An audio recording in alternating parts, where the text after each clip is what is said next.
Hello, everyone. Uh, Welcome to the book discussion.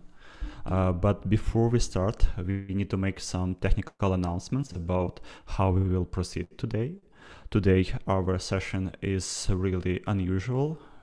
So we will have a bilingual conversation, and in order to listen conversation in Ukrainian or in English, you need to click on interpretation button that is located at the bottom of your Zoom window.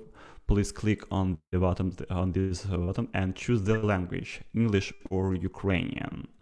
So then you will be able to hear the translation. So now I'm giving the floor to Dr. Frank Sesson for introduction. Доброго ранку, доброго дня, добрий вечір.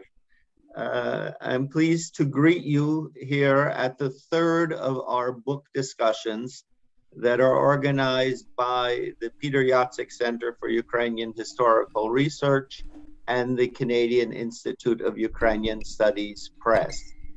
Our first two discussions were interviews with authors of books that were published by our press or in conjunction with our press in English and in the West.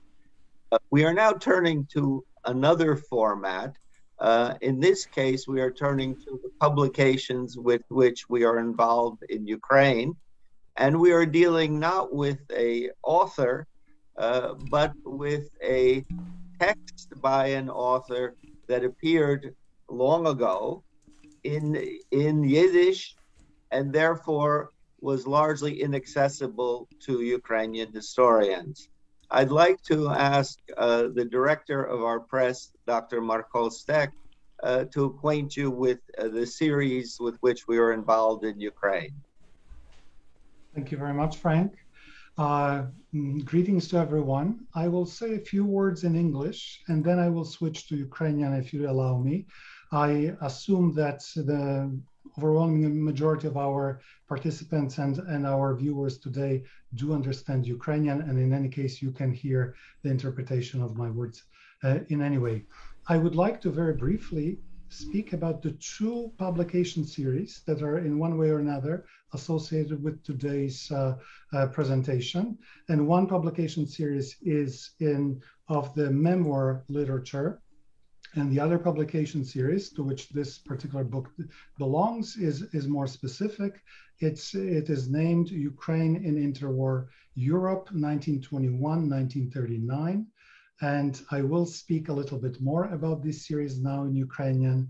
I will switch. Добрий день усім, добрий вечір. Вітаю. Я також не буду українською мовою повторювати все, що я сказав англійською, а зразу перейду до опису наших двох видавничих серій. Для багатьох з вас, можливо, це буде новина, що Канадський інститут українських студій є дуже активно задіяний в видання цих україномовних серій.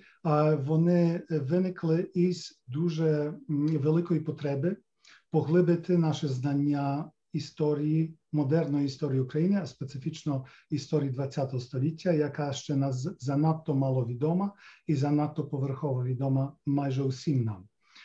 2013 року виникла перша серія. Виникла вона у Львові в контексті кюсівської нашої програми дослідження модерної української історії суспільства імені Петра Яцика, яку представляє тут професор Ярослав Грицак, і також журналу «Україна модерна», яку видає ця програма, і це один з найкращих, безперечно, зараз наукових журналів в Україні. І ця серія мала на меті це, щоби крім суто таких наукових, можливо, часом сухих інформацій про українську історію ХХ століття, друкувати, публікувати, знаходити або маловідомі, або зовсім невідомі, вперше відкриті матеріали іншого характеру, щоденники, чи мемуари, чи спогади, які представляють історичні події з дещо іншого перспективи, які надають їм життя, які саме оцей такий, можливо, часом сухий і політизований дискурс історії насичують живою кров'ю реальних людських історій. Ми видали деякі дуже важливі вже книжки в цій серії. Я, скажімо, покажу вам і згадаю одну із них. Це щоденники Івана Лисака Рудницького. Як бачите, це дуже велика така книжка. І це абсолютно нове видання, чудове джерело знання про деякі ключові події української історії ХХ століття з перспективи одного із провідних інтелектуалів українських свого часу. Ми також видавали книжки, скажімо, дуже відомого, можливо, центральної постаті українського мистецтва Львова повоєнного часу Карла Звіринського, а також і інших, можливо, менш відомих, але не менш цікавих авторів. Це перша серія, яка саме започаткувала оцей видання базової літератури для кращого зрозуміння української історії ХХ століття. Друга серія, про яку я зараз скажу, це саме серія, до якої належить книжка, обговорювана сьогодні. Вона називається «Україна, Європа 1921-1939».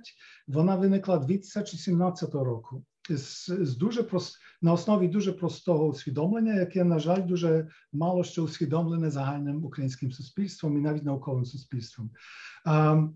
Усвідомлення полягає в цьому, що після поразки українських визвольних змагань 17-21 років українці стали найбільшою бездержавною нацією Європи. Українці в цей сам час стали найбільшою національною проблемою, зокрема Східної Європи, не лише для себе самих, але для всіх країн, які були навколо. Через це українці стали неймовірно важливим елементом європейської політики цього часу. І хоча справді дуже легко переконатися, що так воно було в реальності, історична наука сьогоднішнього часу ще не віддзеркалює цього знання. Цей аспект української історії дуже мало досліджений, цей аспект історії ще недостатньо зрозумілий.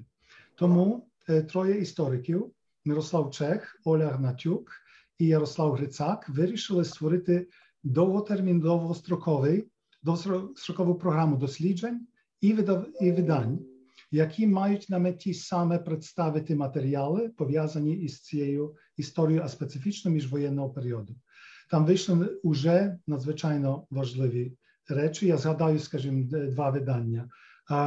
Оце один із томів, тритомного видання в 4 книжках, забутого зовсім надзвичайно цікавого українського соціолога Ольгірда Іполіта Бочковського, який був тою людиною, яка створила демократичний вимір українського націоналізму, демократичний напрям українського націоналізму.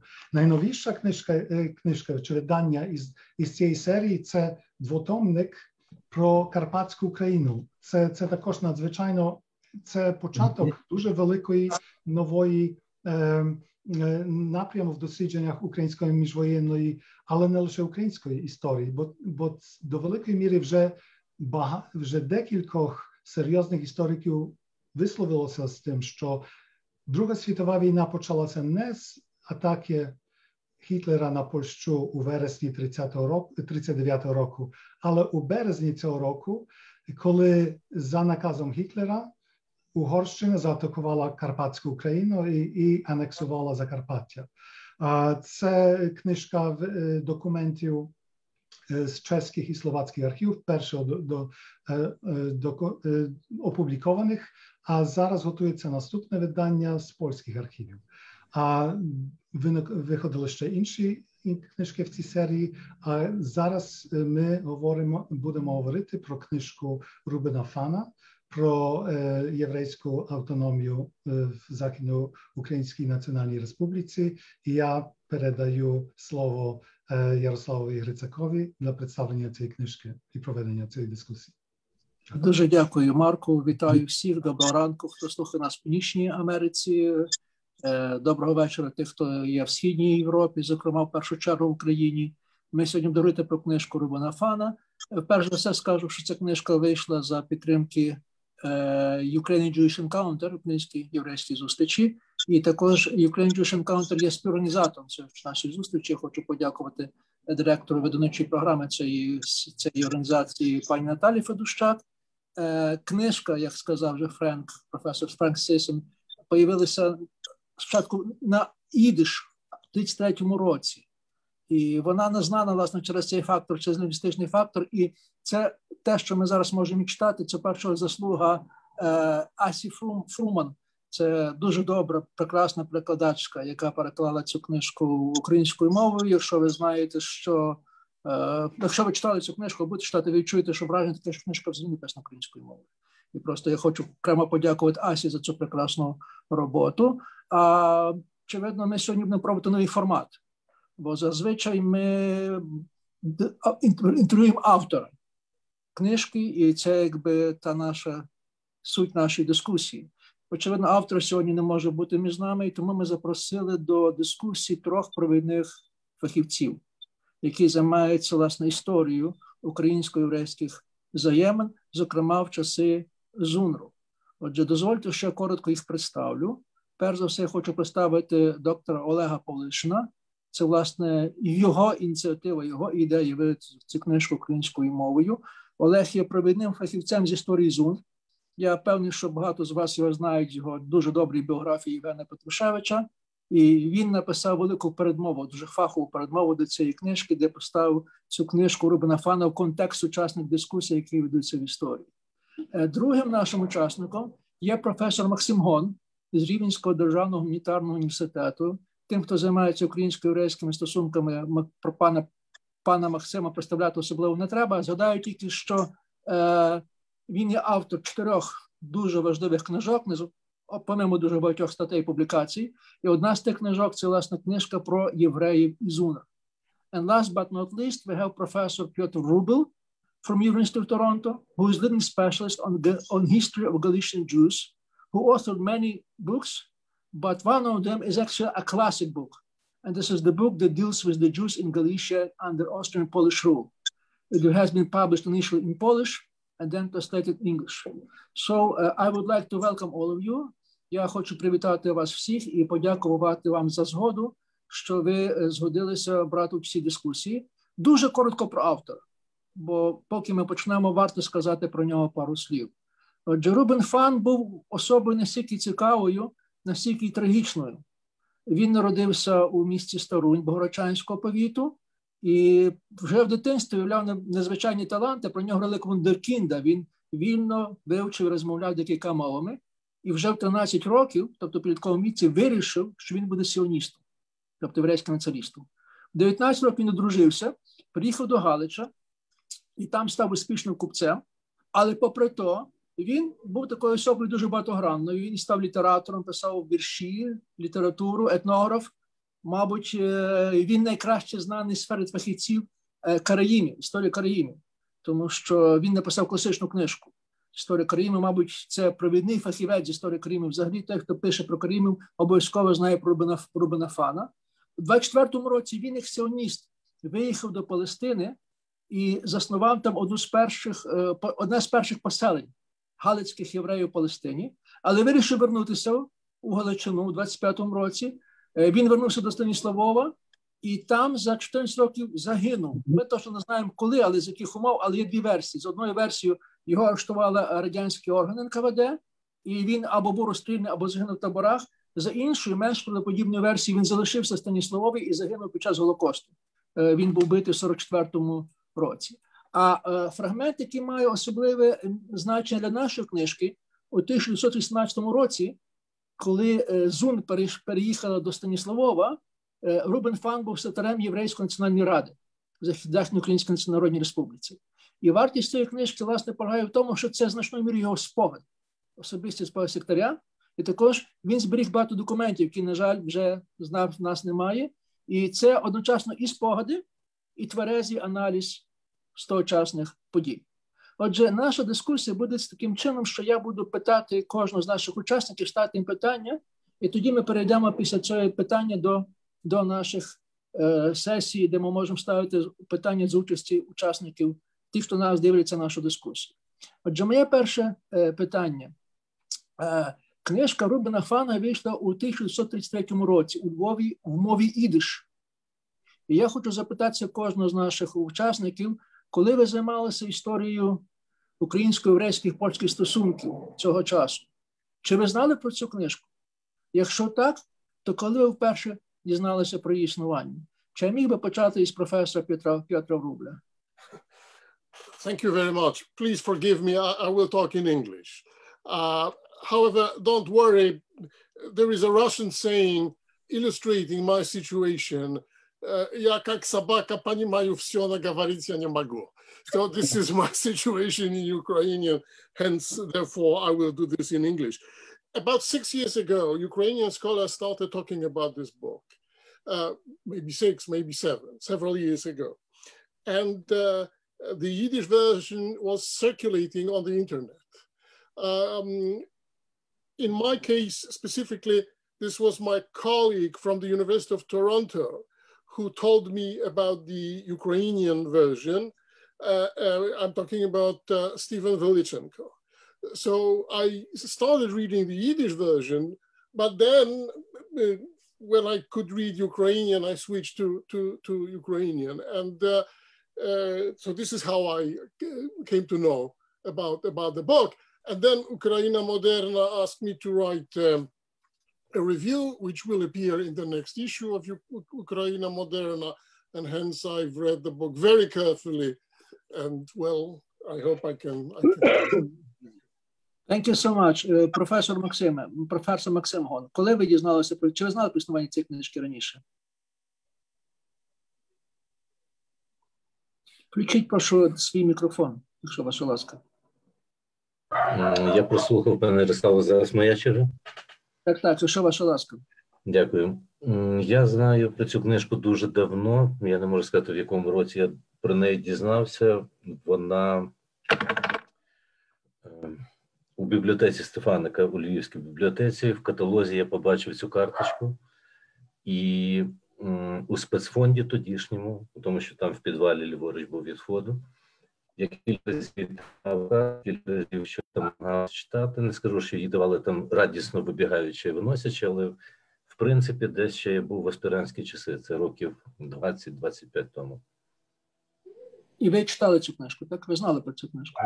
Фрагментарно читав, мій їдиш на той час був, ну, скажімо так, не ідеальний, ну, але якісь спроби там щось розгледіти, роздивитися, зрозуміти були. Вони дуже давні. Мені важко сказати, який це рік, ну, я думаю, років 25 тому.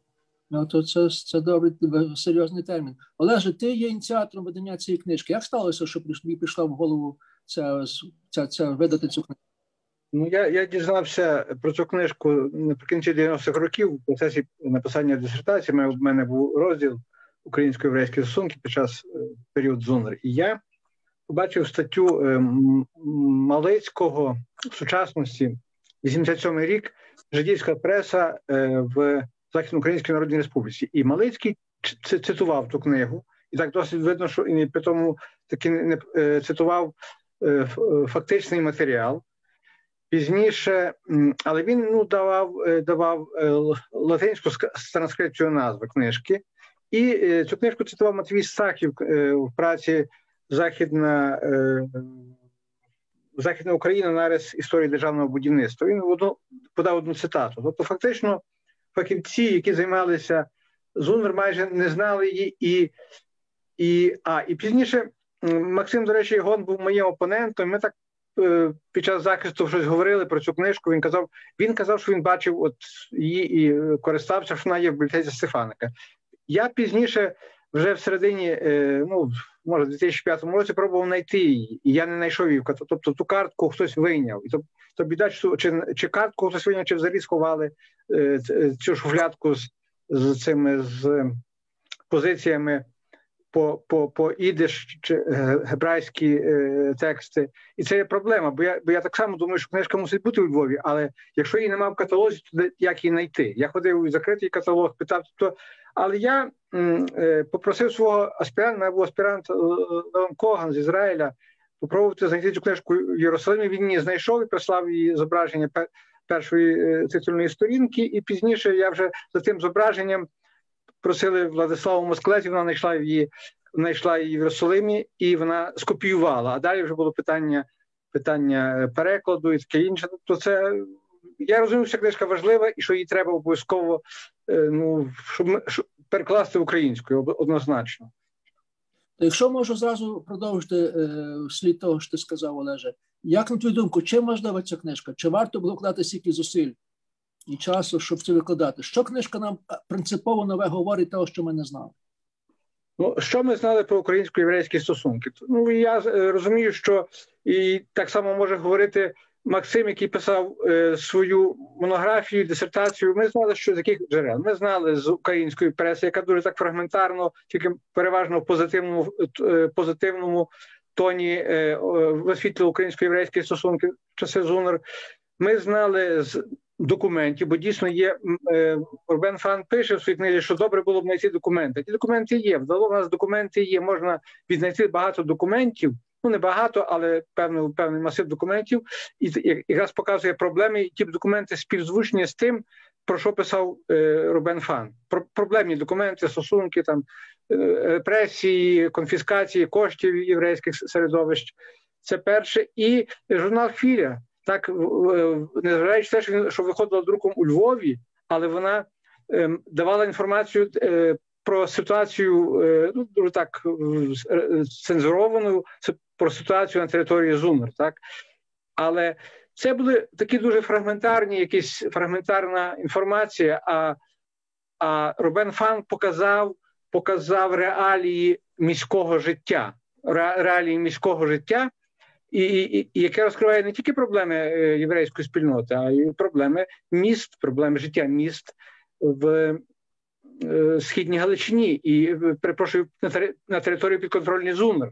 І він багато чого пояснює. Він пояснює, чому, як вдалося українцям встановити владу в Східній Галичині. Адже ми знаємо, що переважна більшість в містах переважали поляки. І ми розуміємо настрої українських селян, які могли прийти в місто, але багато хто навіть з польських діячів того часу дивувався, як українцям вдалося цю владу встановити. І Рубен Фан це пояснює. Пояснює тим, що єврейська міліція, яка опанувала центри міст для того, щоб не було погромів, контролювати ситуацію, вона була тим чинником, який завадив польським діячам, польському активу, особливо польській організації військовій, яка мала свої осередки набагато серйозніші, ніж українські осередки в містах. І саме єврейська міліція на перших порах стабілізувала ситуацію, допомогла українській владі, а пізніше вже, ну, ясно, що українська влада прийняла адміністрацію, але не дати польському активу підняти повстання, так як вони підняли повстання у Львові, ну, допомогла саме єврейська міліція. І тому це кардинально міняє наші уявлення про встановлення влади, допомагає, ну, і проблеми життя міст, буденного, щоденного життя, цього ми мало знали, ми мали фрагментарні, а він показує загальну картину і картину таку конкретизовану з фактами, бо Рубен Фан, так, він написав цю книгу на підставі спогадів, але він дійсно, як написала газета «Хвиля» в рецензії, книга-документ. Тобто він фактично мав перед собою документи і їх фактично озвучував у своїй книзі. Документи в нього збереглися, і єдине, що яка доля цих документів, він мав всі листи, всі жалі, всі скарги до Єврейської національної ради в Станіславові, і на підставі тих документів він відтворив загальну картину. Дуже дякую. Professor Rubel, may I ask about the value of the book? What does the book tell us that we didn't know from the other sources? Well, I would say there is nothing completely new. There is no real surprise in the book. But yes, it did develop our knowledge in this field. And to me, there are two or three basic issues. First, he shows, at least as I understand him, he shows that Jewish-Ukrainian relations worked on two levels. There was the governmental level, and ZUNR's government did its best to establish good relationship with the Jewish community. And on this level, these relations were good. And then there was, so to speak, popular level between ordinary people. And there, the relationship between Jews and all the other people of Western Ukraine or Eastern Galicia, if you prefer, was not good. And in this respect, I believe that the situation resembled the situation in Lithuania, because in Lithuania, the government, in Statu Nascendi, the growing Lithuanian government, tried to win the Jewish public opinion and the Jewish community as well for the Lithuanian case against the Poles, and granted them cultural autonomy. But then, several years later, this was over, and during World War II, well, in terms of the Jewish situation, Lithuania was the heart of darkness. So two levels, governmental level and a popular level. Now, I start my review for Ukraina Moderna with this, that there was maybe not a legend, this is too strong, but there was a kind of a general opinion that Western Ukraine, Zunr, was a kind of peaceful island in terms of Jewish life, right? That there were terrible pogroms in Galicia, in Western Galicia. Then the Poles initiated a pogrom in Lviv, but in Zunr, in the territories controlled by the Zunr government, it was quiet and nice. And FAN shows that no, it wasn't like this. There was a pogrom in Ternopil, that there were some other events like this, and there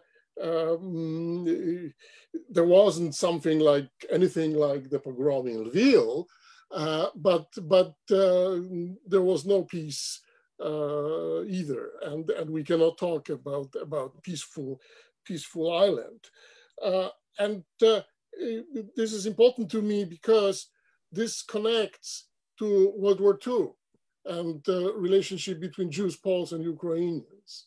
Personally, I don't see, both during World War I and during World War II, a major difference between Polish and Ukrainian attitude towards the Jews. There was the same thing. At least very, very similar. And I think that FAN shows it very well. You asked me if I believe that it was worth publishing this book. Very much so. This is a very important material. And I believe that there are many important books texts waiting for publication. And before I forget, I was going to ask you, have you published Koppel Holtzmann's Land Without God? This is one of these hidden treasures, like Ruben FAN, right? Koppel Holtzmann, the Polish title is Ziemia bez Boga. And this is about Borisław and Drohobycz during World War II. During 50 years that I am working on Polish Central European history, I've read a lot of books on the Holocaust. But Holtzmann's Ziemia bez Boga, Land Without God, is one of the most powerful, terrible books.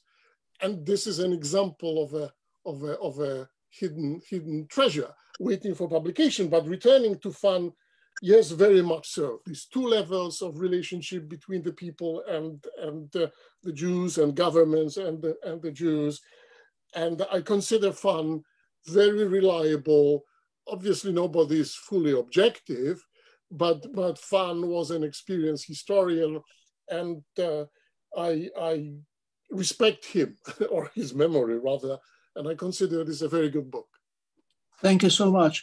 Те саме питання до професора Максима Гона. Пане Максиме, що є в цій книжці такого, що ми раніше не знали? Чи є щось таке? Чим ця книжка є вартісна для нас? Ну, для мене вона вартісна передусім тому, що ми маємо єврейське бачення української історії, якщо так можна формулювати.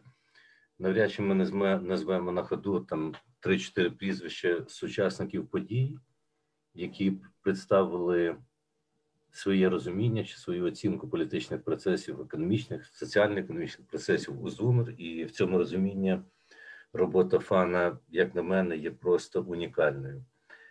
По-друге, він представник політичних еліт, а історія ЗУНР, як для мене, вона, сучасна історіографія маю на увазі, вона заідеалізована, вона представляє ЗУНР як оазу.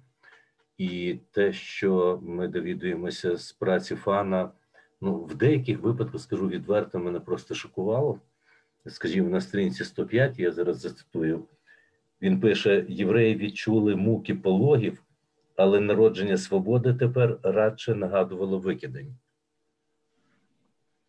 Я не можу згадати, щоб в сучасній українській історіографії хтось так категорично написав про долю, якщо не всіх національних меншин у ЗУНР, то євреїв. По-третє, мені здається, ця книжка допомагає краще зрозуміти імовірну платформу українсько-єврейського порозуміння. Я, зізнаюся, ніколи не думав над тим, що прочитав у Фана, коли він пише, що євреї могли забезпечити вихід українцям на міжнародну арену і дати контакти і в Америці, і в Європі. Скільки я надіюся, відверто зізнаюся, навіть такої гіпотези в мене не було, на превеликий жаль, і це для мене було дуже цікаво. Ну і зрештою ті відвертості про єврейську автономію, ми її вважали доконаним фактом, і я також, хоча якісь внутрішні сумніви в мене були.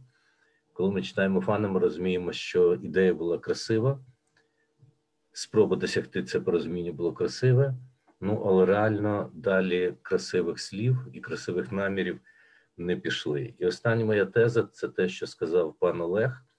Книжка дає непогане уявлення про елементи повсякдення в містах в умовах революції. І це справді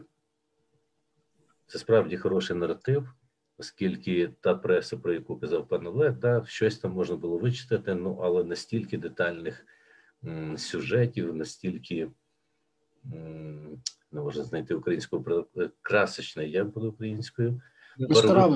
Яскравих, барвистих сюжетів, мені здається, це один із тих плюсів, які у праці Фана очевидні. Дякую. Дуже дякую. Для мене, українського історика, дуже важливо, що він подає події на локальному рівні, які переважно ми не пишемо, тому що ми пишемо історію ЗУНРу там, де вона була столиця, Львів, Станіславів, Тернопіль, а він подає місцевості, Богородчани, Стрий, Снятини, всі інші речі. Це надзвичайно цікаво читати, тому це джерело не тільки до єврейської історії, а, очевидно, і до української локальної історії. Але тут я маю одну невелику проблему, коли я читаю цю книжку, коли вживаємо термін погроми. Чому ж термін погроми дуже широкий? І про це історики говорять, є книжки, про які можна зараз говорити, посилатися, все інше. Очевидно, що те, що книжка нам говорить нове, що ми не знали, українські історики, тому що ми українські історики, виросли останні роки в цьому визнанні, що і ЗУНР була доброзичлива до євреїв, і, по суті, не було ці території погроми. Пан пише, що були, і показує ці погроми, і розказує їхні історії. Але є одне дуже суттєве але. Ці погроми тяжко ставити на пару разом з тим, що сталося у Львові в листопаді 18-го року, і тим, що робилося в Україні, і не тільки в Україні, в Російській імперії 19-го року, тому що, я помиляюся, тому що тут все-таки громили радше майно, і ми не маємо масових жертв, як таких, фізичних жертв. І це треба також сказати, щоб ми розуміли, про що йдеться нашим слухачам, що це трошки інший тип програми. Можливо, помиляюся, але може найкраще спитаюся Олега Павлишина, бо Олег Павлишин займається, власне, українською революцією не тільки в Західній Україні, але й так званій Великій Україні, як ми цей часом називаємо. Олеже, чи ти бачиш якусь різницю, суттєву чи не суттєву, між тими програмами, які описує Рубен Фан, і те, що робилося поза тою територією? Ну так, ти добре відзначив, що це були, можна назвати навіть не так, як сказав Соломон Гольдеман, який відвідав діяч центрального відвідав Станіславів, він сказав, що це є, ну, порівняно з Надніпрянським, це не є програми. Це фактично були грабунки, масові грабунки, розумієте? І я думаю, що по тій інформації майже не було жертв. Тобто євреї не були жертв, бо їх пограбували. Але ті грабунки мали різний характер. Є такі дуже цікаві документ, як це відбувалося в Рудках. Як прийшла надніпрянська частина в Рудки, містечко Рудки, і пограбували, зайшли в крамниці на центральній площі і позабирали алкоголь, забирали якісь наїдки. І пізніше кожен цей власник крамниці написав скаргу до повітового комісаріата, зробив перелік забраного алкоголю і попросив відшкодування. Так? Тобто це такий позитивний, трошки, знаєте, але те, що дійсно, про те, що пише Іфан, ситуація в Тернополі, де фактично цей масовий грабунок був спланований, тобто це він відзначає, що прийшли одночасно, селяни під'їхали під місто з підводами, тобто це була якась така спланована акція. Так? І він говорить про надожиття. Ну і ті всі кривди не тільки обмежувалися погромами, були факти конфіскації коштів, коли приходили, українська влада запровадила гривню купці-підприємці не хотіли приймати, то українські, переважно це військові, коменданти, приходили до єврейських купців-підприємців, вимагали примусово обміняти австрійські корони, віддати, а їм давали гривню. Тобто це не є погром, але це є насильство, це є грабунок фактично. Розумієте? І в тому сенсі ясно, що були і якісь фізичне насильство, окремі випадки, це про це згадує, є це скарги, можна знайти якісь документи, але порівняно з львівським погромом, де є конкретні жертви, де я знайшов в архіві документи, де такі як ексгумаційного характеру, де більшість було вбиті вистрілом в потилицю, то такого насильства на території ЗУНР не було, і це дало підставу вважати, писати про те, що ЗУНР вирізнялася дуже лояльним ставленням. Осип Назарук писав, що не було ніяких погромів. Але що важливо, відзначив Василь Кучапський, що він звернув увагу, як українська влада реагувала на тих винуватців таких дій, насильницьких дій, дуже різко карала, і це ставлення центральної української влади і влади такої місцевої в окремих випадках, яка дуже стала на захист євреїв, вона показала, що євреї тому і творили оцю пізніше єврейський курінь в Тернополі. Тобто маємо випадок, що було розуміння того, що ці погроми не є не до порівняння з погромами в Надніпрянщині. І ще було порівняння, ще один момент, який ми забуваємо, практики російської влади, які були застосовані щодо євреїв в період російської окупації Галичини. Російська армія прийшла під гаслом в Галичину, щоб ми прийшли вас освободити від німців і жидов. І фактично є, про це ми мало читаємо чи мало говоримо, але практика російської армії, особливо дикої дивізії, так званої, була дуже жорстокі, і ті моделі такої, знаєте, зверхнього ставлення в деяких випадках переймали українські військові, можна говорити. Дуже дякую. Я хочу звернути увагу, що є інша книжка, дуже цікава, пропускаю, що багато знає, це книжка Гжегожа Гаудена, яка вийшла 2 роки тому, якщо помиляюся, і вже вийшла в українському перекладі, власне, про львівський погром, який більш відомий, ми його знаємо, тому що це. Я зараз буду, власне, ставити питання до професора Врубля, але я хочу всім тим, хто зараз нас слухає, ще звернути увагу, що ми зараз просимо ставити ваші питання. Q&A, ви бачите там цей батон, цю кнопочку, де ви можете відкрити, поставити питання наших учасників. Я маю надію, я зараз не бачу всіх учасників, але маю надію, що серед нас є фахівці, які можуть додатися до цієї дискусії. Я вже бачу, що є Лариса Білоус серед нас. Я припускаю, що є Оксана Дудко, бачу, Анатолій Подольський також є, але також дуже важливо серед нас є Вацлав Віжбінець, який написав дуже важливу працю про українсько-єврейські стосунки, зокрема, власне, в однім з тих менших міст. Тому я дуже просив би їх до цієї дискусії. Professor Wrubel, you have something to say, I believe. Yes, definitely. So I do agree that the pogrom in Lviv belongs to a separate league, that in terms of its caliber, it was something really, really terrible. Yes, it's a separate league. However, as far as these violent events are concerned, don't you think that the situation in Western Galicia in late 1918 resembled the situation in Zundr in 1919? Or in other words, we know from literature very well, and it was very well documented, that there were quite numerous pogroms, anti-Jewish violent events in Western Galicia in the fall, late fall 1918. This is very well described.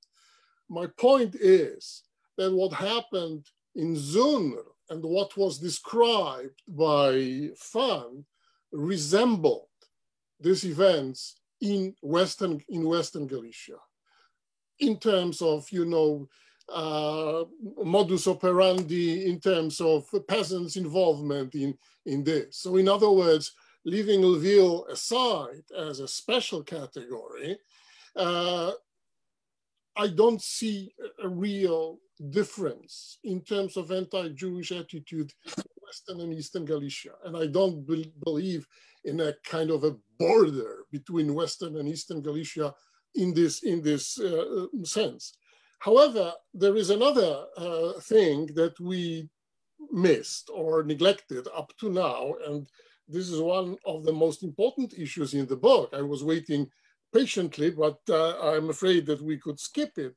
The issue of Jewish neutrality, okay?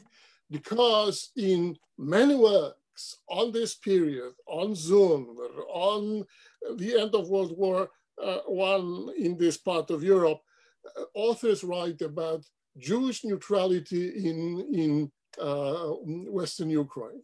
That look how unfair it was, how terrible it was.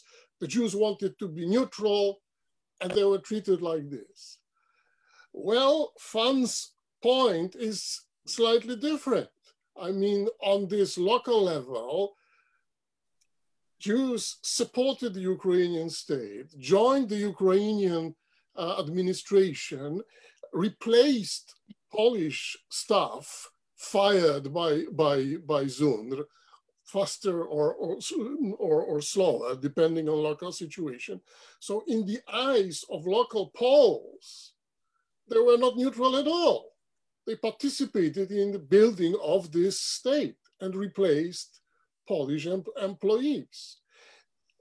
It's a difficult issue, but I want just to signalize that Fan writes interesting things about Jewish neutral attitude towards Zundr, or alleged attitude. And I believe this is one of the most important contributions of the book too. If I may, a follow-up question. So what you're saying, you believe you're raising a very important point. So I believe that I may just, happy to make a kind of hypothesis that we're dealing with specific Austrian phenomenon or post-Austrian phenomenon. If I might brainstorm Austrian pogroms, which are very different from what going on in the other part of the country. Let me just for a minute, because we're missing other elements, I believe. What is also missing in Austrian part of Galicia, in Western Galicia, rather than in Russian Ukraine. We don't have any pogroms of landlords, or there are few of them, because the Jews are not the only victims of the violence of this sense. And you're talking about the Great Ukraine, there is pogroms against the Mennonites by Makhno, pogroms by the very bloody pogroms of the landlords. Landlords ceased to exist by the end of 1919, as a matter of fact. Probably the most suppressive group are the landlords. And we don't have that much of this violence, kind of violence in Austria. So probably we're dealing with that, but not that much specific national phenomenon, but rather with regional phenomenon, which was the Austria. Well, it is an interesting approach, but I'm allergic to this division. Ukrainians did that, Poles did this, for various reasons. I mean, I participate in this and I follow Polish-Ukrainian relations for many reasons. And one of them is that as a chair of Polish history, I consider Western Ukraine, or if you prefer Eastern Galicia, a part of my turf, right? It belongs to my field as well. In addition, I have a sentimental connection to Western Ukraine because my family is from there. And within the milieu of my father, they discussed events in Western Ukraine many, many times. And when they talked about pogroms during World War II, they, most of them Polish nationalists, emphasized that, okay, Ukrainians participated in this, we Poles did not, which is nonsense, which is nonsense.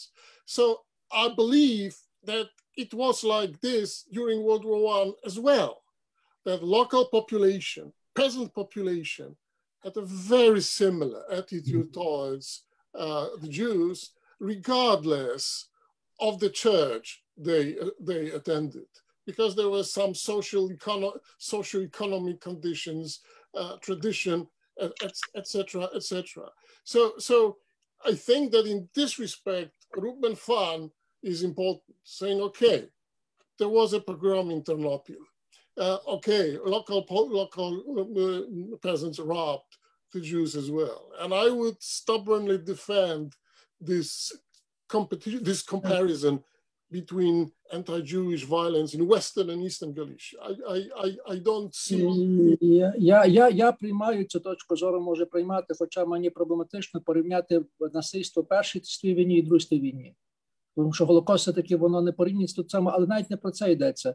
Є книжка Крістофа Міка, яку ви, напевно, знаєте.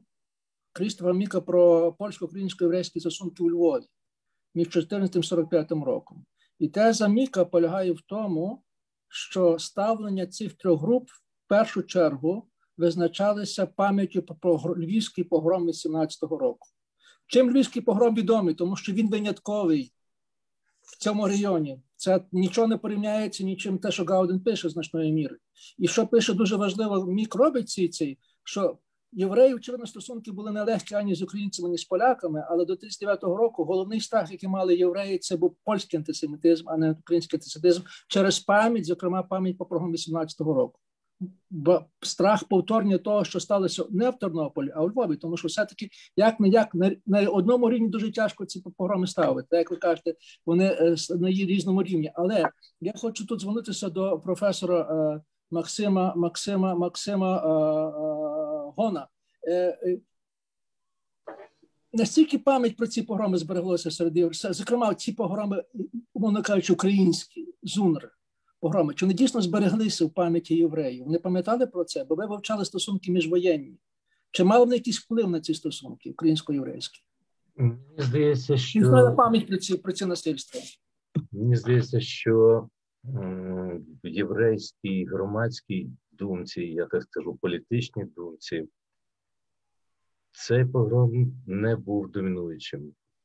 Домінуючим було те, що сталося в 26-му році, коли реакція українців на загибель Петлюри була вкрай агресивною, і вона простежувалася навіть в ділі, в такому ліберальному органі, демократичному, і нерозуміння українцями польсько-єврейської угоди.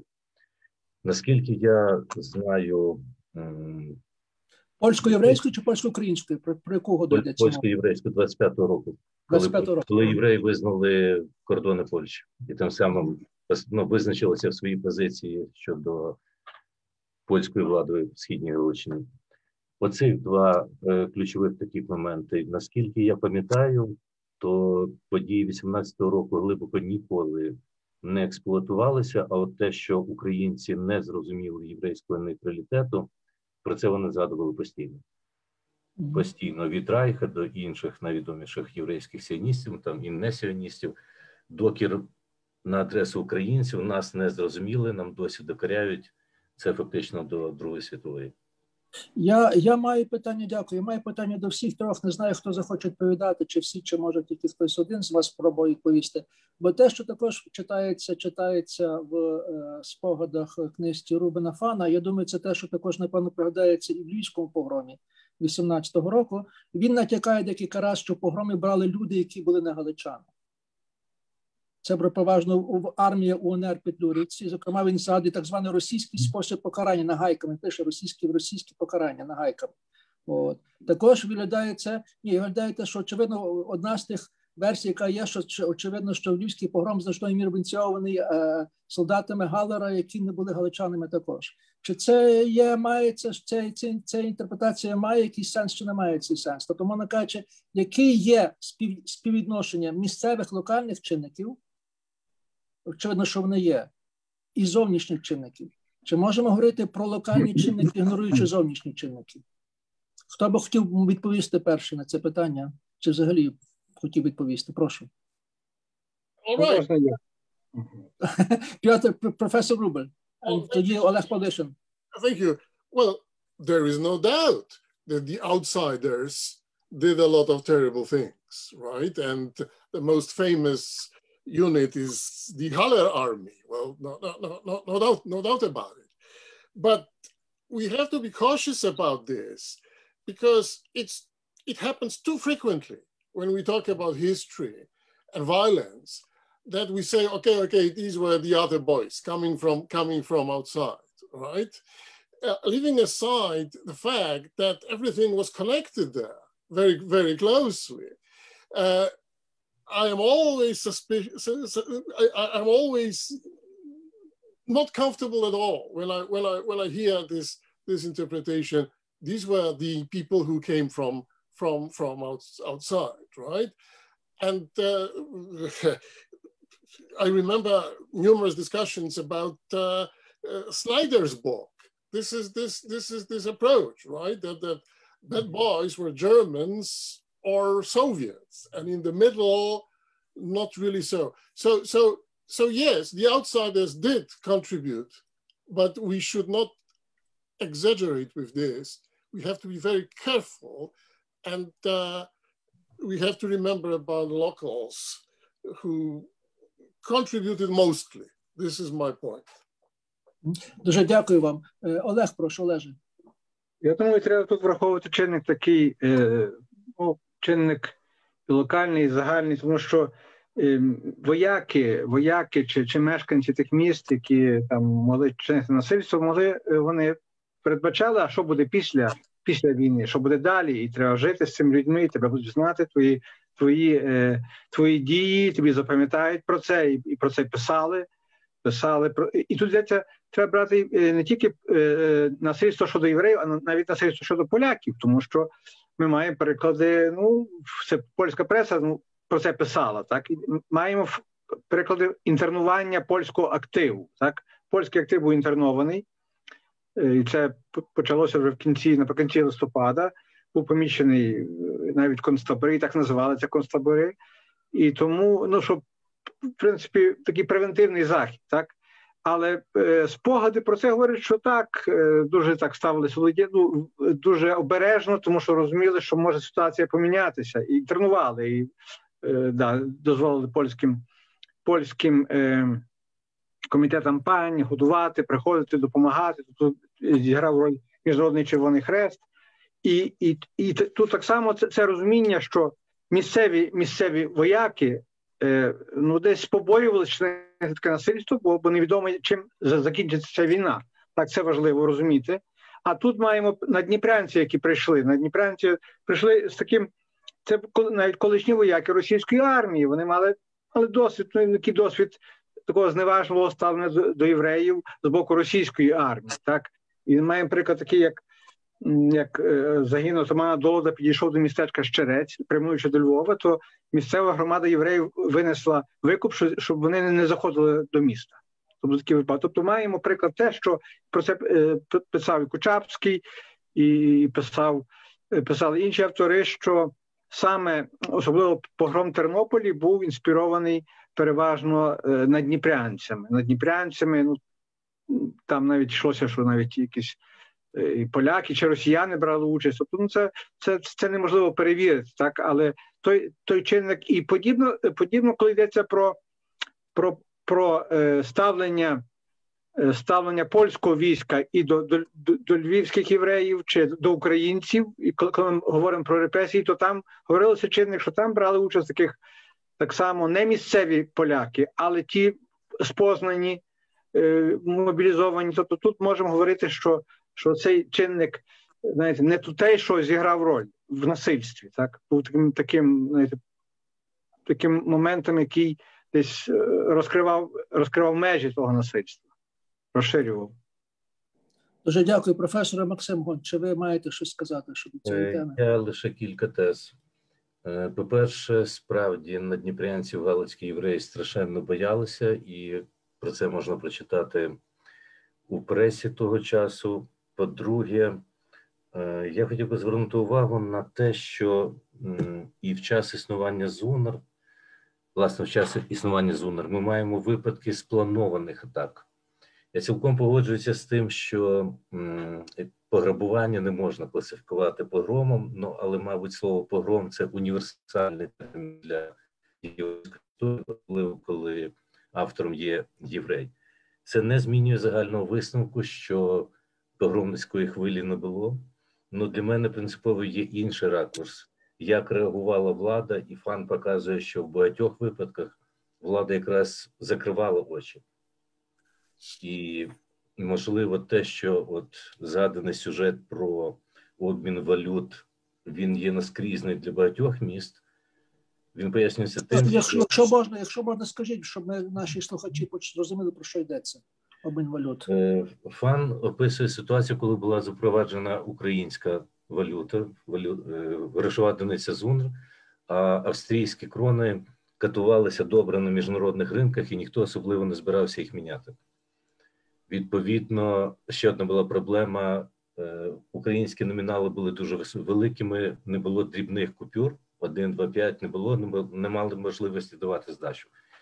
І на цьому ґрунті виникали численні непорозуміння між купцями і тими, хто продавав.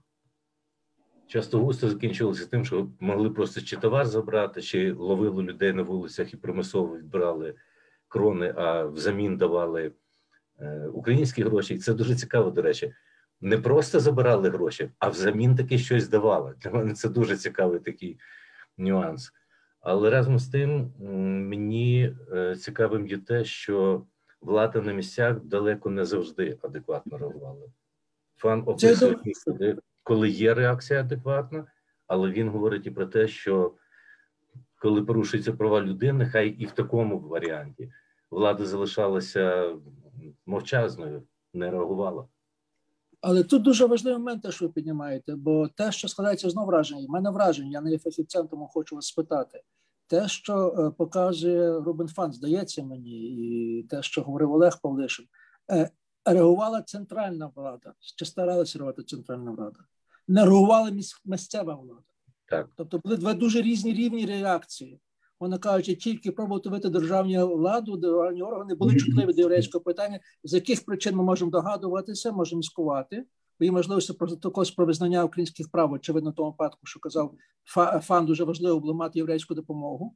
Але цього не було на місцях. На місцях місцева влада вела себе дуже своєвільно і, м'яко кажучи, недоброзичливо дуже часто до євреїв, і Фан про ці речі розповідає. Так що пропускаю, що може треба оновити ще один інший елемент, не тільки місцеві тутейші, але різні функціонування влади. Верховна влада і нижня влада. І тут моє питання знову до професора Врубля, тому що мені здається, що одна з найбільш цікавих елементів тут порівняння з литовськими територіями. Чи в випадку литовської влади маємо подібну паралель чи ні, коли пробує організуватися в цей самий час, в 18-19 році? Тому що ви, напевно, єдиний з нас, які знаєте це, можете порівняти. Well, yes, to some extent we can compare it. That on the upper level, there was this understanding that proper relationship with the Jews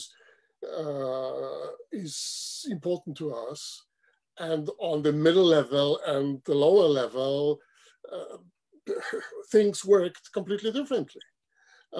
So yes, but I believe, skipped another matter mentioned by Fan, important as well, divisions within the Jewish community. That this was not a homogeneous group dealing with the outsiders in the same way. And Zunr introduced change of Jewish elites.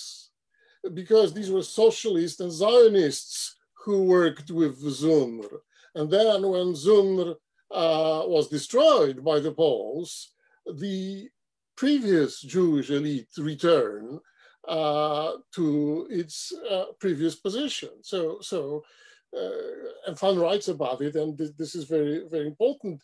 And again, there is a comparison with World War II, because very frequently, particularly Polish nationalistic writers and historians devote a lot of space to description of Jewish enthusiasm, welcoming the Red Army, etc., etc. But the majority of Jewish society did not welcome the Red Army in 1939, but was not visible. So the same story was there, and the division of Jewish community. And then another issue which is very important to me, even though my fellow historians, colleagues don't really like it. The issue of continuity and discontinuity is very important to me, talking about World War I and World War II. And I do believe that what happened in ZUNR or during the ZUNR period did affect Polish-Jewish, Polish-Ukrainian, Ukrainian-Jewish relations during World War II, directly, very, very clearly. Working on the history of Borislav, the native town of my father, I studied Home Army's preparation in 1943-44. And then I studied Home Army's preparations in Eastern Galicia, Western Ukraine by the end of the war. Their orders, their plans, their strategic and tactic plans were twin brothers and sisters, or carbon copies of those things which happened in 1918 in Lviv, for instance. So that this was almost like from 1918. First, you take the Sienkiewicz school because it's so important. They wrote in 1943. Then there is the railway station, etc., etc. So in my understanding, continuity and discontinuity, this is an important issue mentioned by Fan too, and this is why the book is important. One of many reasons. Тобі, що підняли дуже важливу тему, що дійсно зв'язок дуже важливий. Ми часом забуваємо, що між цими подіями всього 20 років. І переважно дуже багато людей середнього, старшого віку були молодими і дуже добре пам'ятають це. І часом не повторяють повторити цю ситуацію. Але це ситуація не тільки, очевидно, Галичини, але всього того регіону. Тому що вони дуже пам'ятають те, що робилося. І це, якби, мовно кажучи, була повторна репетиція. Зробити ті речі, або не зробити ті речі. Але sometimes the same guys. Там час так. І ми маємо українську випадку, можемо цитувати, знаю, хто це були ті самі ці люди. Ми знаємо, тому що вони були 20 років, коли кінчалася війна, мали 40 років, коли була Друга світова війна. І вони це дуже добре пам'ятали. Але наш час, на жаль, бігає до кінця і маємо ще питання. Я хотів би поставити таке заключне питання до всіх, до вас. От, що Рубен Фан, чим важлива ця книжка? Рубен Фан аналізує в першу чергу питання нейтралітету. Він вважає, що головним заслугою чи головним винаходом Єврейської національної ради було те, що не поставили питання нейтралітету. От. І він вважає, що це, напевно, те, що це в нам полягало, головне значення Єврейської національної ради, що вона поставила питання нейтралітету євреїв у воєнних конфліктах. І він це в кінці пише як такий голодний позитивний настрій. І коли я це читаю, знаєте, маю перспективу майбутнього, то я думаю, що насправді навряд чи тут можна про якийсь певний успіх. Знаєте, це радше можна сказати тими словами Тревельяна, як Тревельян сказав про революцію 48-го року. It was turning point where history failed to turn. Що це поворотна подія, яка не стала поворотною подією. Отже, мені це цікаво вас почути, якщо можна сказати. Чи цей принцип нейтралітету, не те, що він був, чи то, що він був працюючий чи не працюючий, думаю, що він не спрацював, очевидно. Але чи цей принцип нейтралітету, який існувала єврейська громада, Єврейська національна рада, чи він дійсно мав якісь значення для майбутніх стосунків? Чи була пам'ять про нейтралітет, чи його аналізували, чи його вживали в інших територіях, на інших місцях?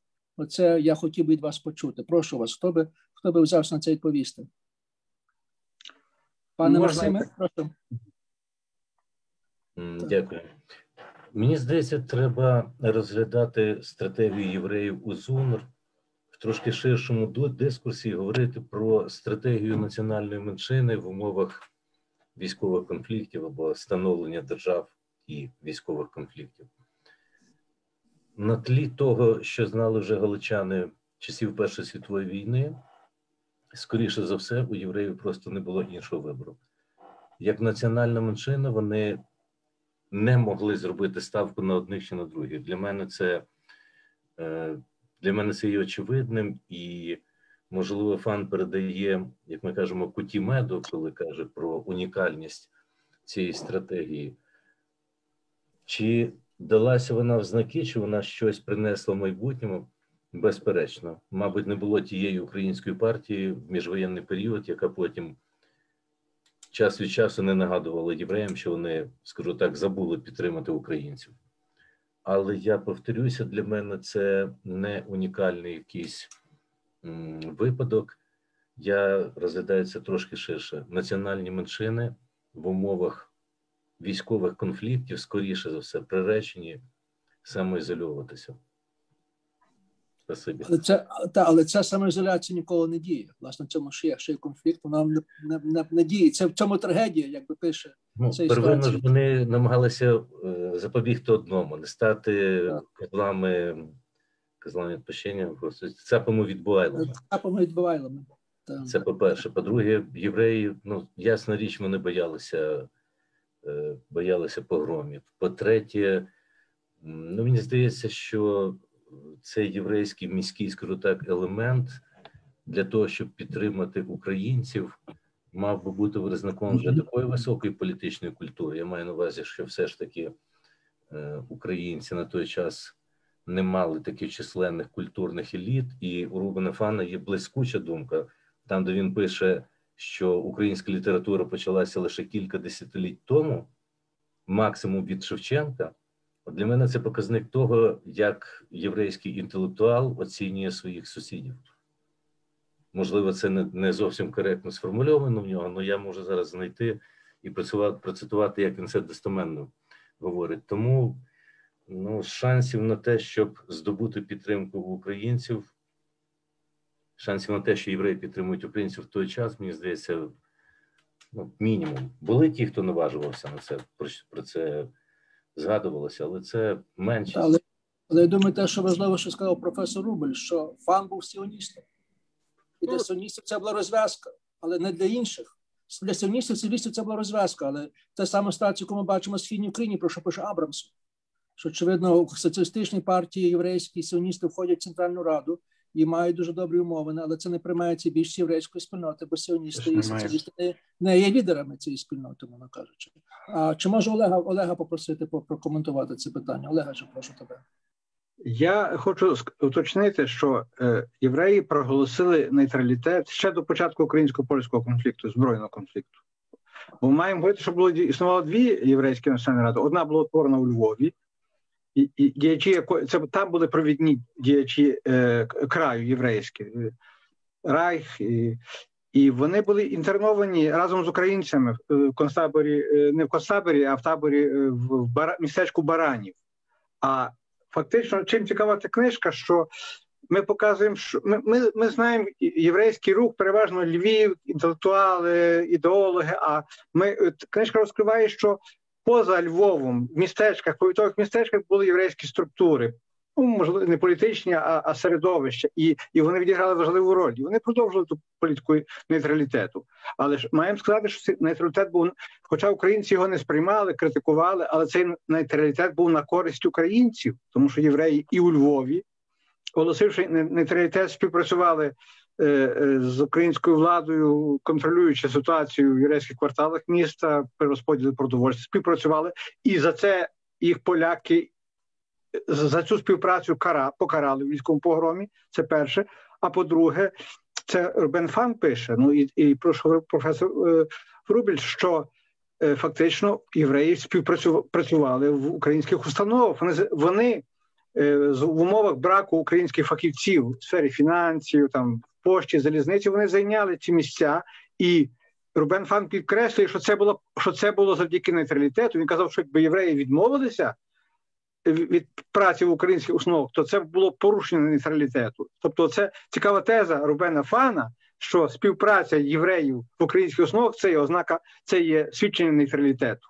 Бо інакше виглядало, що якщо б вони відмовлялися від співпраці, значить вони йдуть на користь, вони допомагають руйнувати українську державу, вони, як і поляки, відмовляються від праці української установи. Тому цей нейтралітет, він мав місце, але українці в першу чергу що закидали євреям? Те, що вони хотіли рівних прав, виборчих прав, отримувати продовольство, але вони не йшли до війська, не йшли захищати українську державу. Оце було перший закид, головний закид, який стосувався нейтралітету. І врешті так само були здається, по Алейціон, то може Максим краще скаже, вони казали, що ця політика нейтралітету не є дуже доброю. Тобто були дискусії в єврейських середовищах, в єврейських елітах з приводу правильності такої тактики. Дуже дякую. Дозвольте з вашого дозволу, що перейду до питань, бо вже час збігає. І я перше почну з питання Анатолія Подольського, який є з нами. І Анатолій каже, що він частково не погоджується із професором Рубелем про однакові ставлення до євреїв з боку поляків і українців в роки Першої і Другої світової війни. І була певна різниця, про яку він дуже хоче коротко сказати. Чи я можу, пане Анатолію, вас просити? Я не знаю, як це зробити технічно. Чи ви можете приєднатися до дискусії? Пан Анатолій Подольський. Пан Олександр, ви можете включити пана Анатолія?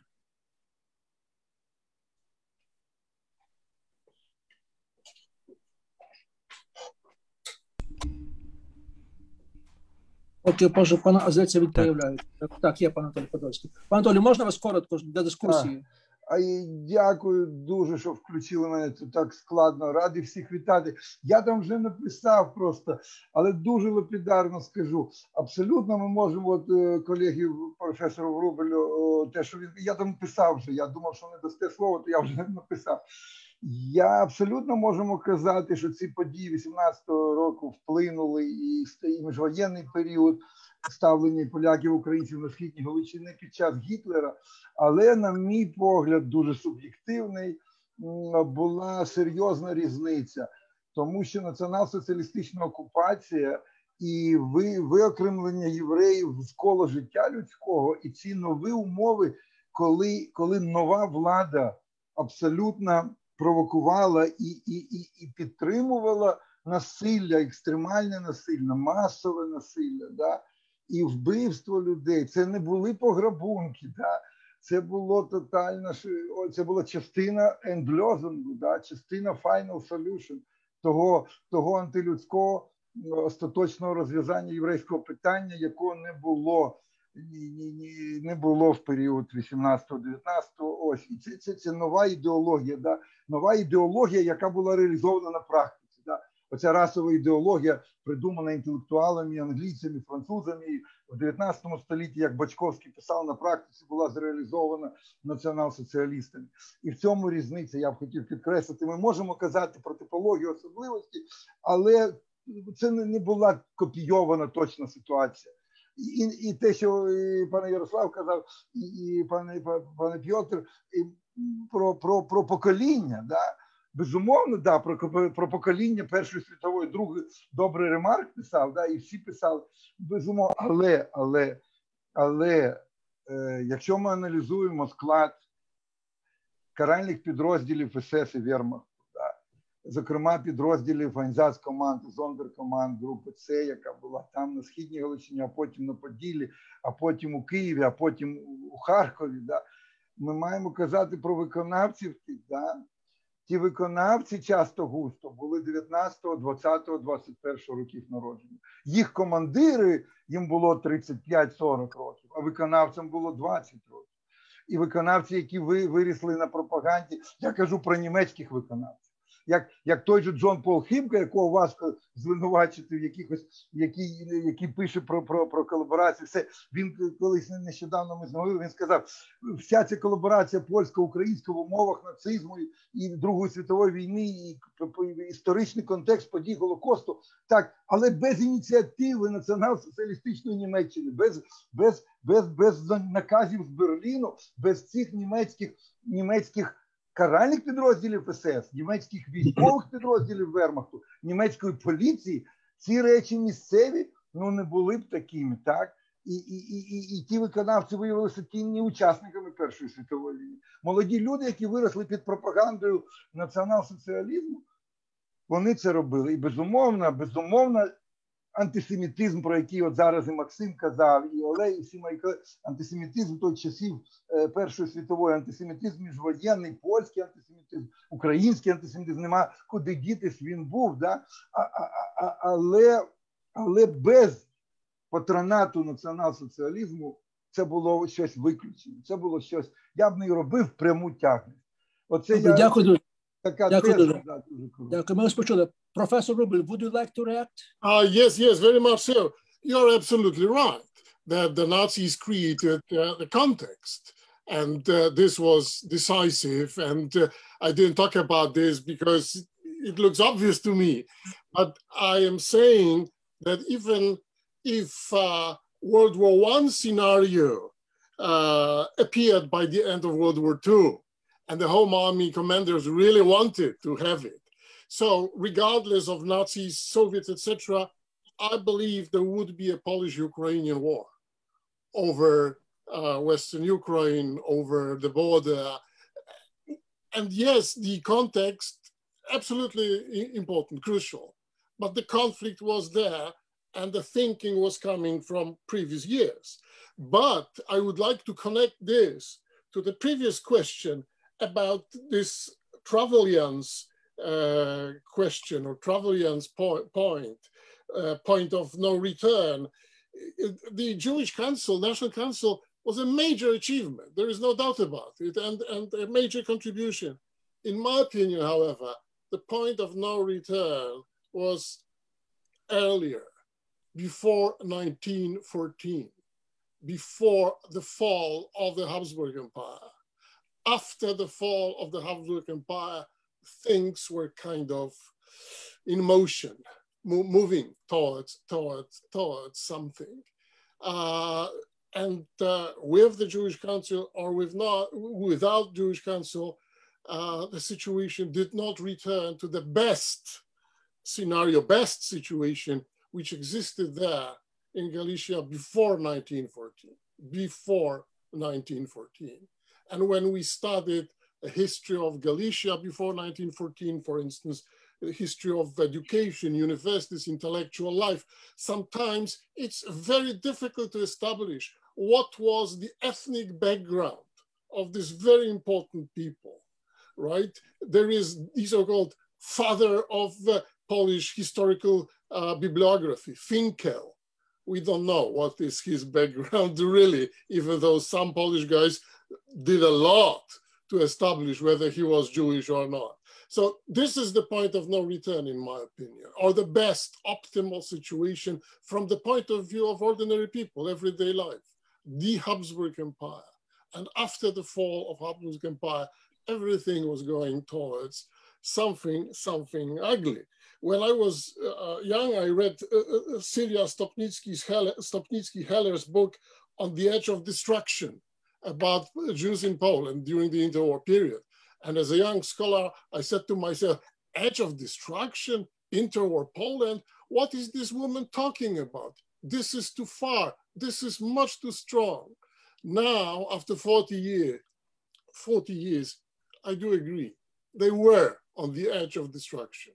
And they reached this edge of destruction by the end of World War I, directly after World War I.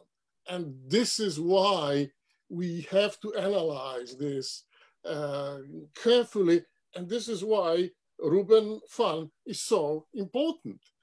And Mark Twain said, history does not repeat itself. History rhymes. History rhymes, and it did rhyme. And finally, the last word, sorry for this, but Kuchapsky was mentioned here several times. And this is a very nice paradox. I like paradoxes too. Kuchapsky was clearly strongly anti-Polish. And he wrote that, okay, those terrible Poles with their National Democrats, index, they were so nationalistic, too bad from our point of view. And we Ukrainians were more to the left, socialist, too bad. We didn't have our index, our nationalists, more powerful, more numerous, then the situation would be different by the end of World War I, after World War I. So this is complicated, but continuity, divisions within the Jewish society, different strategies. Galicia had the largest number of assimilated Jews. Let's use this word, assimilated.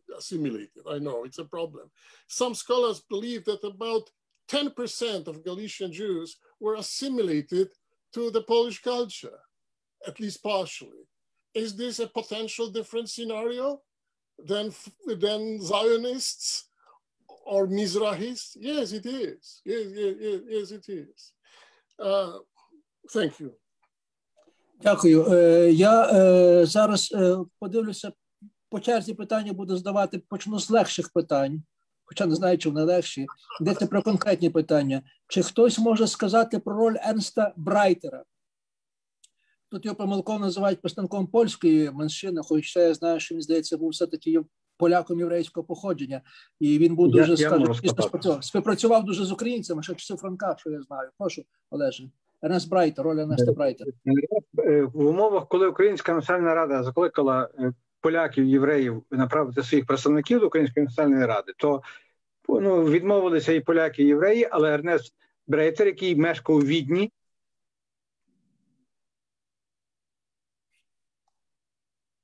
Зв'язок пропав, на жаль. Ми не маємо добрий зв'язку з Олегом зараз. Давайте поки що перейдемо до іншого питання, почекаємо, поки відновиться цей зв'язок. Олеже, ти якийсь час пропав, можеш повторити спочатку? Ми не чули, що ти сказав. Ага. Ернест Брайтер заявив про свою участь як представник польської меншини в Українській Національній Раді. Заявив, будучи у Відні. Він не приїхав з Відня ні до Львова, ні до Станиславова. Але він брав участь в діяльності, міжнародній діяльності екзильного уряду Петрушевича. І був членом делегації ЗУНР, делегації таких як спостерігачів на перемовинах у Ризі. І він був дорадником уряду Петрушевича, але він допомагав в еміграції, але був прихильний до української справи, і дійсно мав досвід співпраці ще з австрійського парламенту, але він не був в Станіславі. Дуже дякую, Олеже. Я дивлюся, що є питання, яке я можу навіть відповісти. Питається Ольга Петрова, чи Рубен Фан зосереджується тільки на подіях Західноукраїнської Республіки, чи також пише про ОНР? Майже дуже мало, майже нічого про ОНР він не пише. Він пише локальну історію, дуже детальну історію, причому дуже важливо, навіть не історію ЗУНР, а історію ЗУНР Станіславові. І в цій околиці, яка була в той час під контролем українців. Ну, таке, знаєте, дуже локальне, і власне тим цікаве. Пані Лариса Білоус з Едмонтону питає, чи існують плани переводити української мови спогади Моше Зільбельфарба і Адама Ревуцького, міністра єврейських справ УНР. Вони теж написані їдишем, переведені англійською мовою, але маловідомі і малодоступні українськомовним дослідникам. На мою думку, це було прекрасно доповнення спогадів Фана. Дякую, пані Ларисі. Думаю, що ми візьмемо це до уваги, коли будемо далі розвивати цю свою програму. Я маю ще одне питання, але це питання чомусь до мене. Чому українська мова не вживає чи не відстоює свого питомого слова «жиди», як це роблять поляки чи чехи? Моя відповідь дуже проста. Ми вживаємо тої мови, яка є конвенційна. Навряд чи той особа, яка ставить це питання, Ляна Леакірі, не знаю, чи це ще реальне, чи це нік, але навряд чи ви б годилися, щоб вас зараз називали русинами. Хоча в польській мові, єврейській мові, в їдишу вживання русини було нормативне. Так само, як було нормативне вживання жиди. Нормально ми вживаємо того терміну, який нас просять вживати, який є реальним. Бо все-таки мова – це певна конвенція. От я не бачу поки що питань, які стосуються конкретно нашої теми. Можливо, хтось із наших учасників хотів би задати один одному питання, або сказати щось те, що ми досі не говорили в нашій дискусії. Можливо, ми пропустили якісь важливі моменти обговорення книжки Рубена Фана, і може почав би з Олега знову. Олеже, прошу. Я би хотів то питання, яке ти піднімав, стосовно різниці в ставленні до євреїв з боку центральної влади і з боку місцевої влади. Дійсно, треба відзначити, що Рубен Фан насамперед, коли говорить про негативні якесь ставлення, він говорить про місцеву владу, місцевих повітових комісарів, міських комісарів чи місцевих військових комендантів, які були дуже жорстко ставилися, а натомість центральна влада, це діячі Української національної ради, це уряд. Вони, по-перше, мали досвід позитивної співпраці євреїв в Австрійській державній раді під час виборів. Так, це перше було дуже важливо. Вони розуміли, що єврейські діячі будуть прихильні українській справі, мають на це свої мотиви, але також вони прекрасно розуміли важливість вирішення єврейського питання для міжнародної репутації Західноукраїнської Народної Республіки. І тому вони дуже коректно відповідали на всі скарги, старались як і з свого, як кажуть, становища в Станиславі, тимчасовій столиці, ставити дійсно питання, допомогти якось, вони не могли на місцях карати винуватців, але принаймні вони зверталися, і це Рубен Фан відзначив, дуже видно з його тексту, позитивне ставлення центральної української влади до вирішення єврейського питання, і так само з огляду на допомогу, і це так само, що говорив Максим, цінність книжки, вона мало знайомий аспект впливу і Єврейської національної ради в Станиславові, а також її делегації у Відні на міжнародні чинники, вони мали своїх представників на мировій конференції в Парижі, і це дуже важливий момент, який мало знаний. І ця книжка якраз відкриває вона нас спонукає навіть шукати документи і в Відні, і в Парижі. Це важливо. І ще таке питання, яке, хотів би сказати, що з приводу видання, так, дійсно, це дуже добре, цей проект був зреалізований, і ми всі тішимося з того, але свого часу я завинив, бо обіцяв видавництво «Дух і літера» підготувати, написати вступ до книжки Соломона Гольдельмана. Він були такі листи про те, що пише Фан, він писав, опублікував у Відні листи єврейського соціал-демократа, листи з Галичини. І, в принципі, я користаюсь з них, покликаюсь на них, але це пізніше вийшло окремою відбиткою, варто було б їх перевидати, і вони, в принципі, десь співзвучні з текстом Фана, і вони доповнять загальне розуміння тої ситуації, яка йшла з боку єврейського лідера Надніпрянщини. Дуже дякую. Я перед тим, ніж передам слово, я хотів би просити Марка Стеха подивитися на останнє питання Христі Нори, бо вона питає, де можна знайти цю книжку. Як можна цю книжку придбати, і чи сесія буде записана? Так, вона записана, потім вона доступна на Ютубі. Не лише це, але я зараз вставив в наш чат 2 лінки. Книжка є зараз на дуже обмежений час на знижці на 25%, так що якщо замовляєте скоро. А також кілька разів була згадана книжка Василя Кучапського. Англомовне видання цієї книжки також є зараз на дуже обмежений час на знижці на 25%. Якщо ви зайдете в чат, там зразу є лінк, де ці книжки знайти. Тоді я попрошу також пана професора Максима. Професор Франк Сиссон хоче щось сказати зараз. Прошу вас. Я мушу сказати, я, на жаль, ще не прочитав книжки, мушу признатися до того, але одна річ, що мені цікава, чи він розрізняє до якої міри містечка і села. То значить, я би уявляв, що абсолютно ситуація була інакша для українців і для євреїв в містечках, десь в Рогатині, десь в тих містечках, де була причина казати, що українська громада розуміє, чому треба дійти до Сходу і отримати підтримку від євреїв. Натомість в селах, де головна йшла боротьба про землю, було мені мало правоподібне. Но то є одне питання, до якої міри то є відзеркалені в книзі, і він так вважав. А друга справа була, доволі вже був помітний відсоток євреїв-поміщиків до 2014 року. До якої міри, власне, ті соціалісти, зіоністи єврейські, чи він реагує на ту ситуацію суспільну, в якій ситуації євреї є як пануючі вже в декотрих околицях Галичини. Потім я просив на кінці, що я би мав слово на самому кінці, але то дійдемо до після нашої дискусії. Я тільки можу коротко відповісти на це перше зауваження, те, що я читав. Отже, він каже, що це було кейс by кейс. Зокрема, він згадує одну ситуацію, коли місцеві селяни, українці, поставили ультиматум проти євреїв, що ми негайно покинули село, як можна швидше. Але це він згадує, не по-моєму, тільки один випадок. Він бере як випадок, але це не говорить про щось більше загальну тенденцію, але, можливо, помиляюся. Я попрошу пана професора Максима Гона про свій кінцеві зауваги. Чи є щось, що ви хотіли сказати або запитати, або не згодитися з тим, що було вже сказано, пане професоре? Спасибі, пане Ярославе. Я хочу процитувати те, що для мене, як для людини, є принциповим. Це буквально два речення.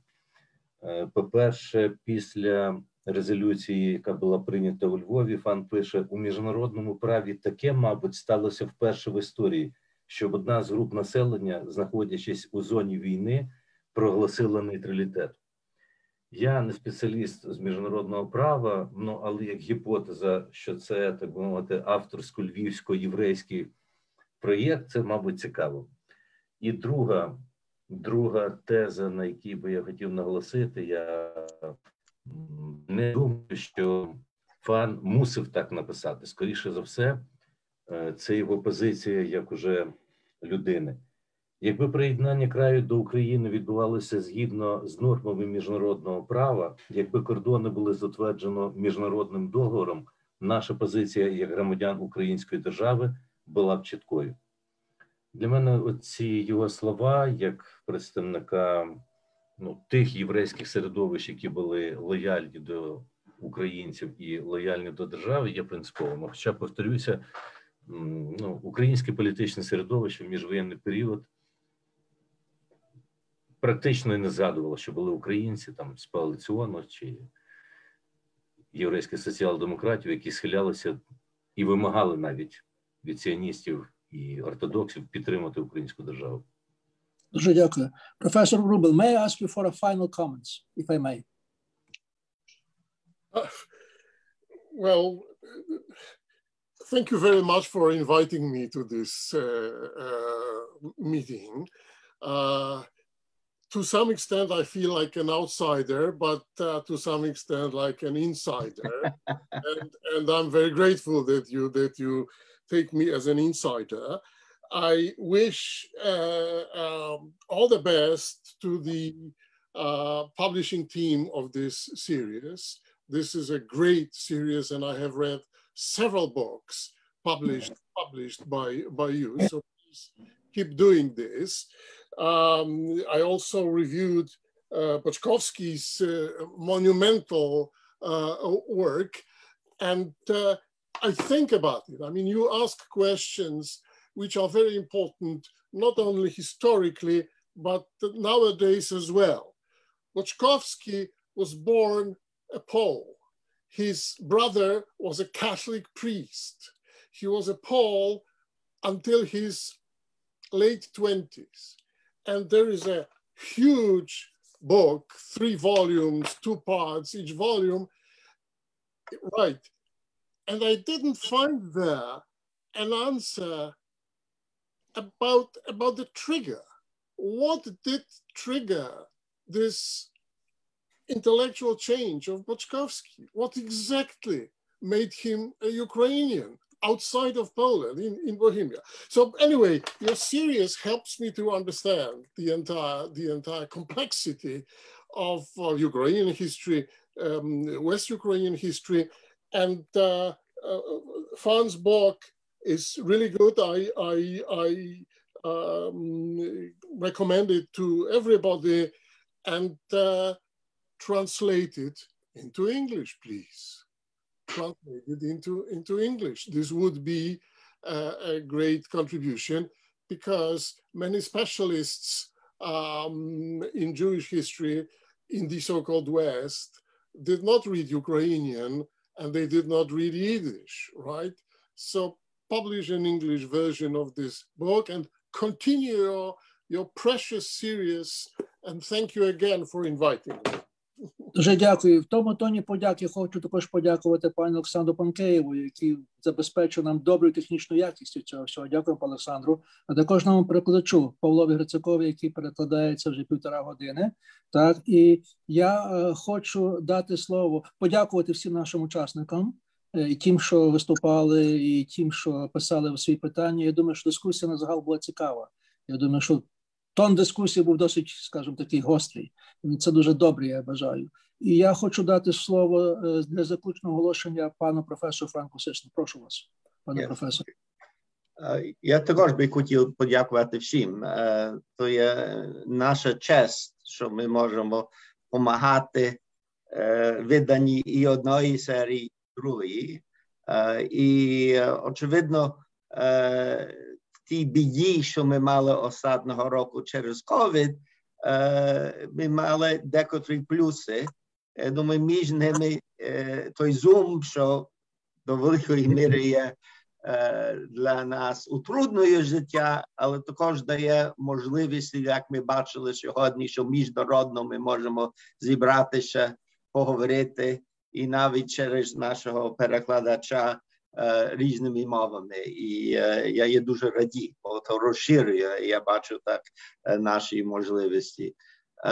I'd also like to announce the next of our book discussions, which will occur on the 11th of June.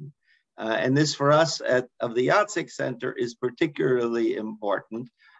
I will show you here volume 1 of Hrushevsky's History of Ukraine Rus, and Markostek is showing you volume 2, which is in our series of 12 books as we have published them, the last to come out. We have now completed the entire translation with all commentaries and bibliographies of Hrushevsky's History of Ukraine Rus. This was a project that the late Mr. Peter Yatzik, Petro Yatzik, very much believed in, that the Yatzik Center had as its mandate. We believe we have not only carried on a translation, but also a major research project, and that we have also shown how Hrushevsky and now the English edition of Hrushevsky gives something to the development of scholarship today. Now, we will be doing a number of discussions of the Hrushevsky project. We will be inviting back many of our editors, scholars who have worked on the project. There should be now a whole history of the project as an international scholarly adventure. We could not have presumed when we began this work that the world would change so that Ukraine would be included to the degree it was, and scholars in Ukraine, for which we are very grateful. Our book discussion will be without Hrushevsky's presence, as you would guess, but at least we can be sure that many of those who will be listening will have read Hrushevsky in one of the editions. I understand that for contemporary Ukrainians, at least, some of Hrushevsky today is a little difficult to read even in the original. They might like comparing it at times to the English.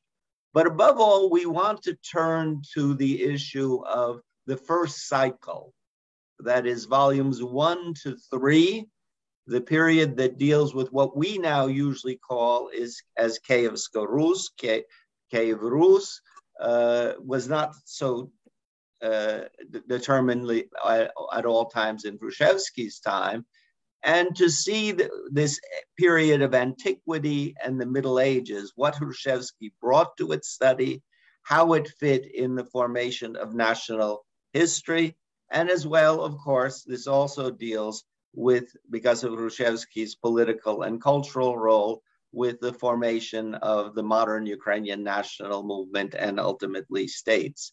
We'll be honored at this discussion that we will have three major scholars of this period who will take part in the discussion. Chris Raffensperger of Wittenberg University, who was a consulting editor of the volume. Paul Hollingsworth, who has written an extremely interesting introduction on how slowly the scholarly field has reoriented from seeing this history as the history of Russia to being the history of Rus or Rus-Ukraine. And Talia Zayats, a scholar of the younger generation, working on gender history and other histories of this period. We'll be asking them to be, we hope, celebratory to a degree, but critical as well as discussing of what the significance of this project would be. So I ask you to please join us on the 11th of June on our next book discussion. Thank you. Я хочу ще раз всім подякувати учасникам, всім нашим тим, які працювали над цією організацією цієї зустрічі, супроводжували її. Хочу сказати, що відео із нашої зустрічі буде доступно на сайті СІУСу, Канадського інституту українських студій, а також на нашому сайті Україна Модерна, так що прошу відвідувати і один, і другий сайт, зокрема тому, що побачите наші оголошення про наші наступні зустрічі. І на цьому хочу вам побажати гарної вихідних днів і, як кажуть наші друзі північноамериканці, be positive, stay negative. Всього вам найкращого. Всім благ, щасливо вам. Дякую.